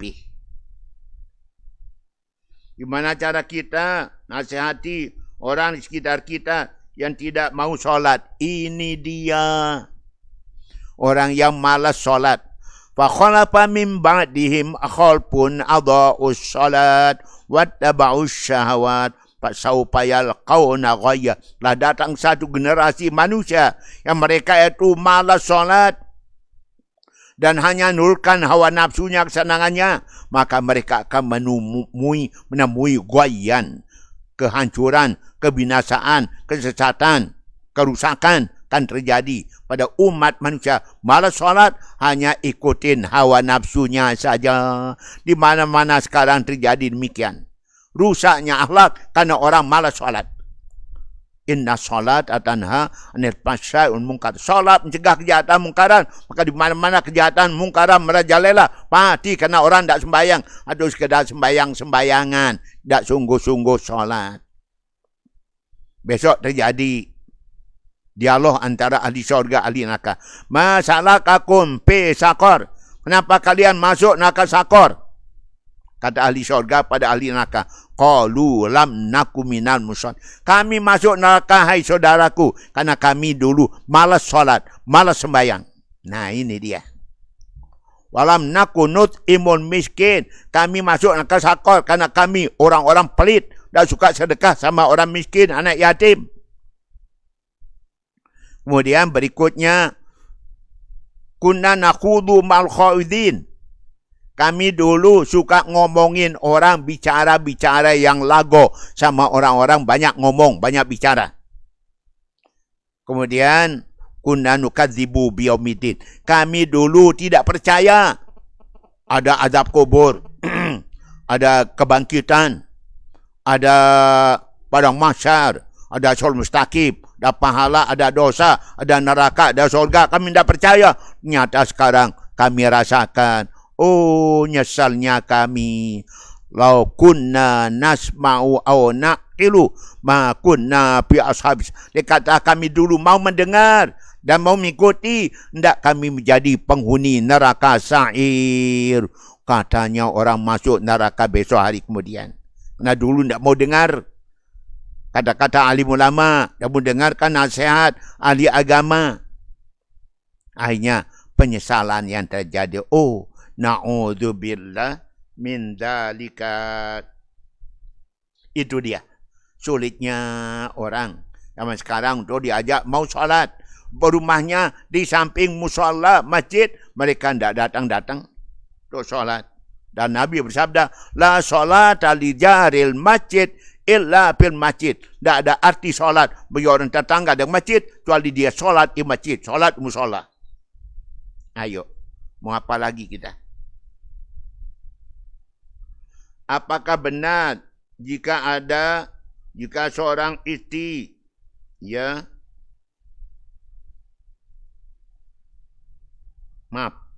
meminum air mani suaminya dapat menyebabkan si istri awet muda? Itu pendapat yang bohong, tak benar. Itu namanya yaitu mitos. Tak benar tu, tak ada demikian. Minum mani suami istri jadi awet muda. Jijik, kotor, jorok. Sama dengan melakukan hubungan di saat istri sedang haid, maka nanti anaknya lancar keluarnya. Tak ada demikian tu. Semuanya tu hoax, semuanya tu bohong. Tak benar. Nauzubillah. Okay? Pak Ustaz, mohon disempurnakan tentang pembahasan tanda-tanda orang beriman. Ada 7 dalam surah At-Taubah, ayat 17. Dan tanda-tanda orang takwa dalam Quran surah Al-Baqarah, ayat 177. Para pendengar, dalam Al-Quran surah At-Taubah jelaskan tentang orang-orang beriman. A'udzubillahi minasyaitonir rajim. At-taibuna al-'abiduna al-hamiduna as-saihun ar-raqi'una as-sajiduna al-amiruna bil ma'ruf wan nahuna 'anil munkar wal hafizuna li hududillah basyiril mu'minin. Tanda orang-orang beriman dalam surah itu sebutkan, ayat itu sebutkan. Pertama, orang beriman tandanya juga bertobat. Tobat pada Allah, kembali pada jalan Allah. Mohon ampun, istighfar. Menjauhkan dosa itu kembali. Yang kedua, al-abidur, rajin ibadah. Yang perintah laksanakan. Yang wajib laksanakan, sunat dilaksanakan. Yang haram dijauhkan, yang makruh dijauhkan. Kemudian, al-hamidun, selalu memuji Allah. Senang maupun susah, tetap muji Allah. Alhamdulillah. Mengatakan Alhamdulillah. Dah punya uang, Alhamdulillah. Sakit, Alhamdulillah. Dapat musibah, Alhamdulillah. Semua baca Alhamdulillah. Kok aneh? Orang muji Allah senang dan susah, derita bahagia, itu orang paling dulu panggil ke surga besok hari kemudian. Kemudian saihun, ada mengatakan saihun adalah orang yang rajin untuk ilmu, rajin ngaji. Tanda orang beriman, rajin ngaji. Orang yang tidak beriman, tandanya yaitu tidak suka ngaji. Nabi bersabda, Lisa'idi salasu alamatin. Orang yang akan bahagia 3 tandanya. Kutun halal, makan minumnya halal. Jalasatul ilmi. Jalasatul ulama, rajin hadir di majlisnya ulama, pengajian. Wassalatu mal imam, lu salat berjamaah sama imam. Itu tanda orang selamat. Mari kita jadi orang yang selamat. Yang berikutnya, yaitu al-amiruna ar-raqiuna sajidun. Tanda orang beriman ruku dan sujud. Ruku dan sujud bersama solat jamaah. Al-amiruna bil ma'ruf wan nahuna 'anil munkar. Tanda orang beriman suka mengajak amar ma'ruf nahi munkar, mengajak orang berbuat kebaikan, melarang daripada perbuatan mungkar. Itu tanda orang beriman. Kemudian wal hafizuna li hududillah. Selalu memelihara, menjaga batasan-batasan hukum Allah. Mana yang wajib kerjakan, sunat kerjakan, mubah boleh kerjakan, boleh tidak. Yang haram dijauhkan, yang makruh dijauhkan. Itu namanya orang menjaga hukum Allah, maka itu tanda orang beriman. Dalam surah Al-Baqarah ayat 177 jelaskan tentang orang-orang yang takwa. Tanda orang takwa pertama iaitu man amana billah wal akhir wal malaikat wal kitab wan nabiin. Iman kepada Allah, iman pada hari kiamat, iman pada malaikat, pada kitab suci, dan iman pada hari akhirat, hari kiamat. Dan tanda orang yang takwa adalah iaitu watal mal ala hubbi awil qurba wal yatama wal masakin, iaitu kepedulian terhadap keluarga, terhadap anak yatim, orang miskin, orang minta-minta, ibnu sabil, dan orang janjikan merdeka oleh majikannya. Yang peduli, yang berikan bantuan. Kemudian berikutnya yaitu aqamas shalah, hubungan yang baik dengan Allah melalui solat, wa ata zakat, dan mengeluarkan zakat, hubungan baik dengan sama manusia. Wal mufuna bi ahdihim idza hadu, apabila berjanji dia tunaikan janji, akhlak. Wasabirin bil ba'sa wad dara wal hinal ba's, sabar dalam penderitaan, dalam penyakit, dalam kesulitan, dalam peperangan. Orang sabar dalam kesulitan, penderitaan, musibah, itu adalah tanda orang-orang yang takwa. Dalam ayat lain sebutkan 5 juga tanda orang takwa. As-sabirin was-sadiqin wal qanitin wal mumpikin wal mustaghfirina bil ashar. Tanda orang takwa itu pertama orangnya sabar. Kedua, sadiqin orangnya jujur, tidak suka bohong. Nah, 3 yaitu qanitin taat bakti setia. Yang keempat, mumpikin suka sedekah impak. Yang kelima, wal mustaghfirina bil ashar. Tanda orang takwa suka istighfar, suka mohon ampun, ngaku diri banyak dosa, mohon ampun pada Allah, taubat pada Allah. Itu tanda orang yang takwa menurut firman Allah yang satu. Amin. Allahumma amin. Itulah dia para pendengar tentang tanda orang beriman dan tanda orang-orang yang takwa. Mudah-mudahan tiang dan penuh sami masuk orang yang iman dan takwa. Amin. Allahumma amin. Okay. Lanjut dulu. Bagaimana hukum bagi seorang penjaga toko yang memakai uang tokonya tanpa diketahui oleh majikan, bos. Namun si penjaga toko tetap menyicil uang yang dipakainya, hutangnya. Dan mempunyai mempunyai uang. Dan ia juga tanpa pengetahuan bosnya. Para pendengar, cara demikian tidak baik. Nanti kalau diketahui oleh majikannya, bisa dipecat, bisa diberhentikan dia. Walaupun dia nyicil, tetapi cara demikian tidak jujur, kelihatan tidak jujurnya. Diambil uang toko dipakai untuk belanja. Nanti dicicil. Okay? Kalau diketahui oleh majikan, jelas dia bisa diberhentikan. Berarti dia tidak jujur. Okay? Jadi pekerja, sales, pedagang di toko, di Alfamart, Indomaret maupun di mall. Tak jujur, diberhentikan. Banyak sekarang yang lain bisa menggantikan. Kena jujur dong. Okay? Kalau memang betul-betul kita itu tidak punya uang, katakan pada majikan. Majikan yang baik, insya-Allah dia membantu. Karena dia tahu kita dalam keadaan kepepet, dalam keadaan darurat, emergensi, dia bantu kita. Ayo, pinjam dulu uangnya 500.000, nanti dipotong dari gajimu ya. Bisa jadi begitu. Tapi kalau ngambil sendiri, nanti kembalikan diri, ketahuan, maka bisa jadi berhenti jadi pegawai toko. Tak boleh cara demikian. Baik, ya. Masya Allah. Jangan deh seperti itu. Berikutnya, apa hukumnya orang tua yang menelantarkan anaknya? Masihkah wajib anak tersebut bakti pada orang tua? Masya Allah. Menelantarkan anak, tidak memberikan biaya nafkah pada anak, termasuk istri, adalah dosa besar. Kafa bil mar'i isman an yudayika man yakutu. An yudayya man yakutu. Berdosa dan berdosa seseorang yang melalaikan kewajiban memberikan nafkah pada yang wajib diberi nafkah, anaknya, istrinya, orang tuanya. Dosa hukumnya. Jadi wajib dia berikan nafkah. Wajib dia carikan rezeki, carikan uang untuk biaya anaknya, biaya istrinya. Adalah kewajiban. Kalau tidak, berdosa dan berdosa terus sang suami. Memang tak mampu, tak usah kahwin, usah bikin anak. Kalau tak tanggung jawab, dunia akhirat tidak berdosa. Kalau tak ada pedulian terhadap anak istri. Jangan nafsu saja. Okay? Cari dulu kerjaan sebelum cari istri, sebelum bikin anak. Okay?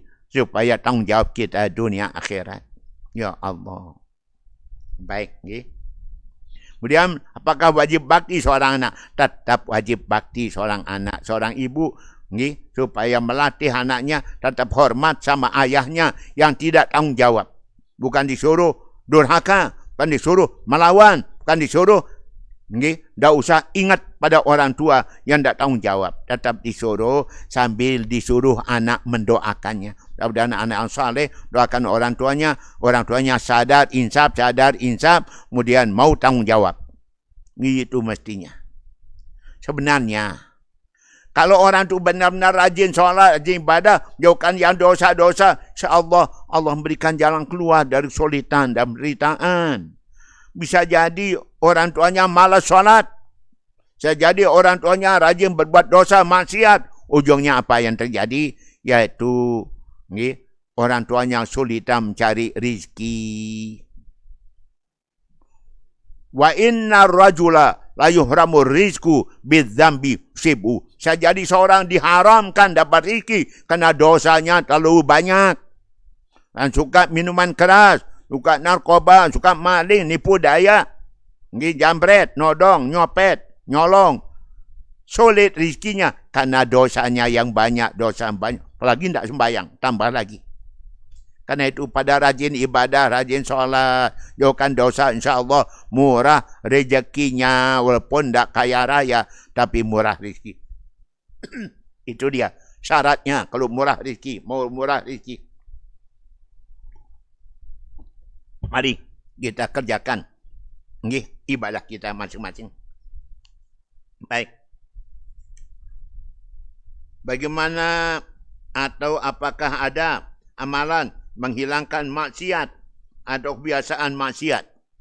Para pendengar, yang penting kita solat. Inna solat tanha anil fahsya.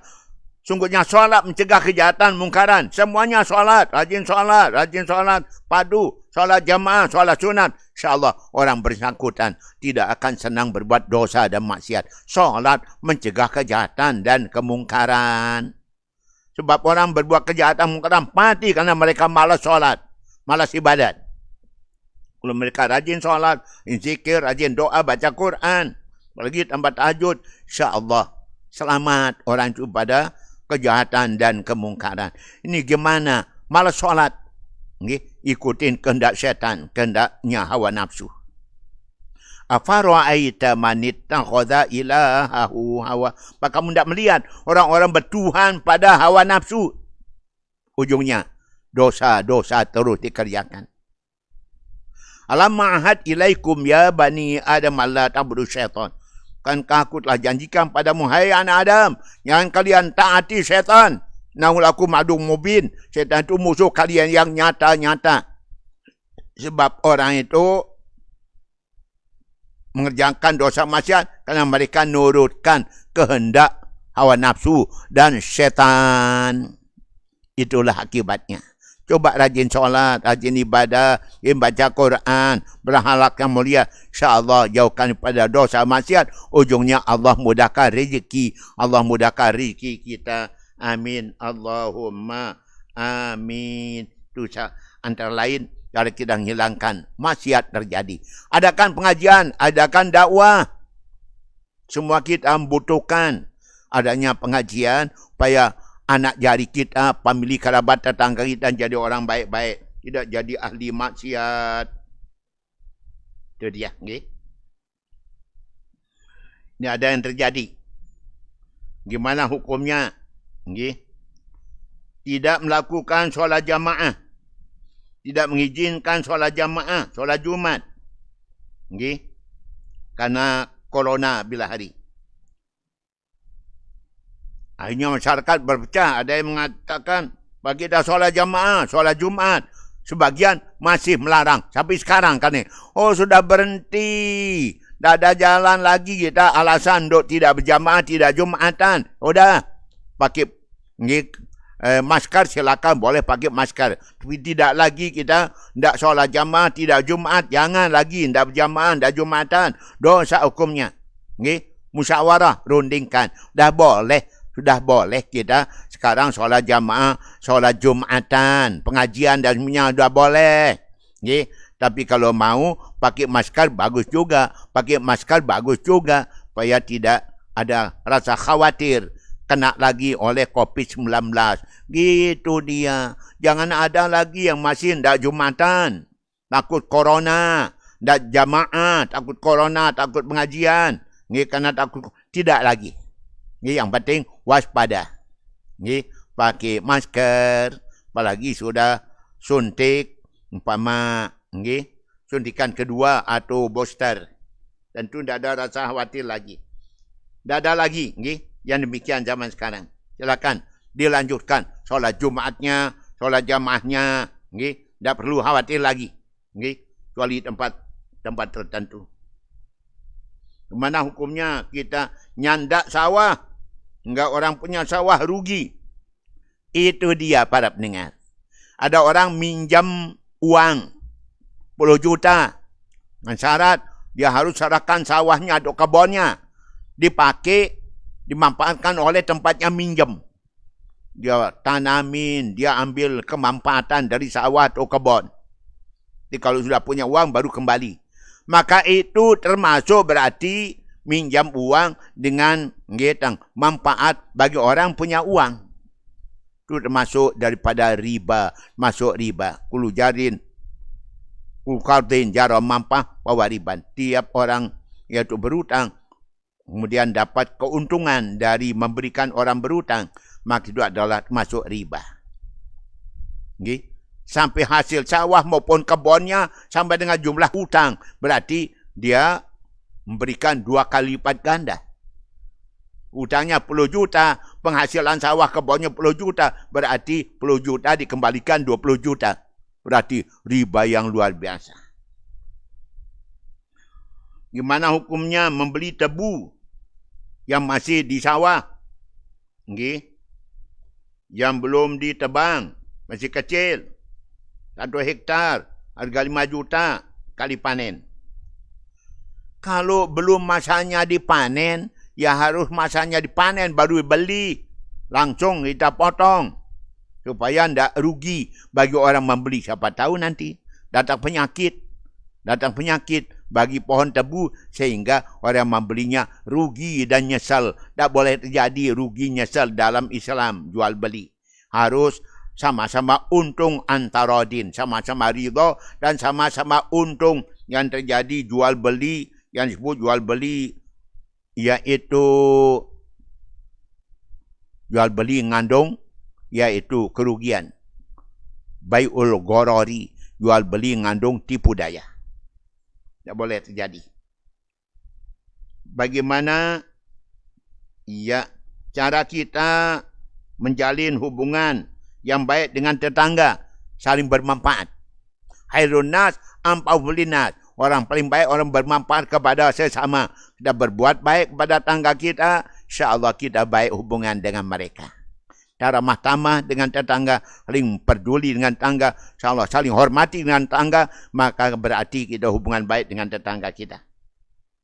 Kemudian berikutnya, cara kita menata hati jika kita sudah dikecewakan. Caranya adalah yaitu kalau teman kita salah, kita maafkan. Kalau dia itu pelit, kita harus murah. Kalau dia mutus hubungan, kita sambung hubungan. Maka kita akan jadi ridho terhadap keadaan demikian. Jangan dendam. Jangan marah terus, kecewa terus. Cara kita membantu orang yang tidak tegur sapa dengan orang tuanya. Masya Allah. Antara ibu dengan anaknya. Sama-sama tidak mau mengalah. Kita harus nasihatin. Kalau rumah tangga tidak akor antara ibu bapa dengan anak, maka rumah tangga itu rumah tangga yang dapat ridho dari Allah Subhanahu wa taala. Allah akan murka, akan menjauhkan rahmat, barokah rumah tangga apabila mereka tidak akor, tidak harmonis. Suami, istri, anak, ibu, bapa, maka rumah tangga demikian akan jadi rumah tangga yang broken. Rumah tangga dapat rahmat, ridha dari Allah Subhanahu wa taala. Jangan demikian dong, nggih. Mari kita pada akor damai, saling sayang menyayang, saling hormat menghormati. Rumah tangga yang akan bahagia sabda Nabi, pertama apabila istrinya, suaminya soleh, anaknya bakti, sumber rezekinya halal dan punya kawan, teman, tetangga, orang baik-baik, insya-Allah min sa'adatil mar'i, masuk kebahagiaan keluarga apabila demikian keadaannya. Amin. Allahumma amin. Okay. Demikian jawabannya. Kita lanjut sedikit. Okay. Bagaimana cara membangun hubungan yang harmonis antara menantu, mertua, di antara adik dengan kakak, ipar, yang tinggal dalam satu rumah.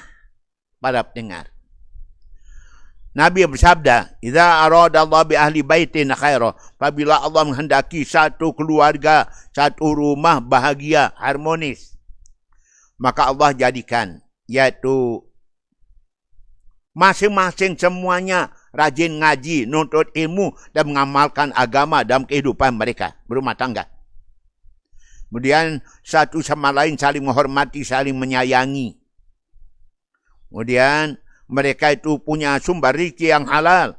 Mereka berhemat dalam yaitu berbelanja. Kemudian mereka saling menghormati, saling menyayangi, saling yaitu mengerti di mana kelebihan dan kekurangan kita masing-masing.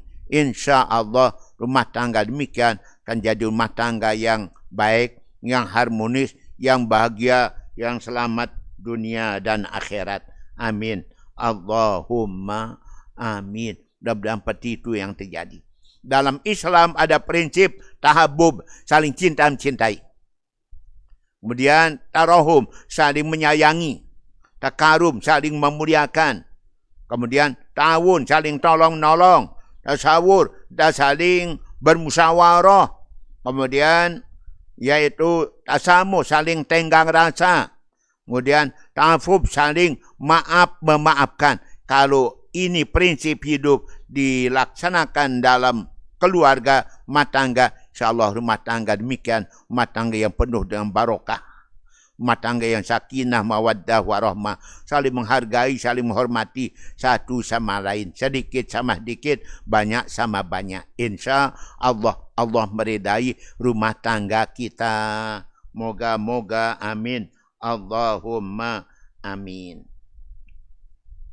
Apa saja batas-batas dalam bersosialisasi kepada tetangga dan keluarga menurut Islam supaya kita tetap rukun, damai dalam berkeluarga, bertetangga. Masya Allah. Man kana yu'minu billah wal yawmil akhir falyukrim jarahu. Siapa-siapa iman pada Allah dan hari kemudian, adalah mereka itu saling muliakan dengan tetangga.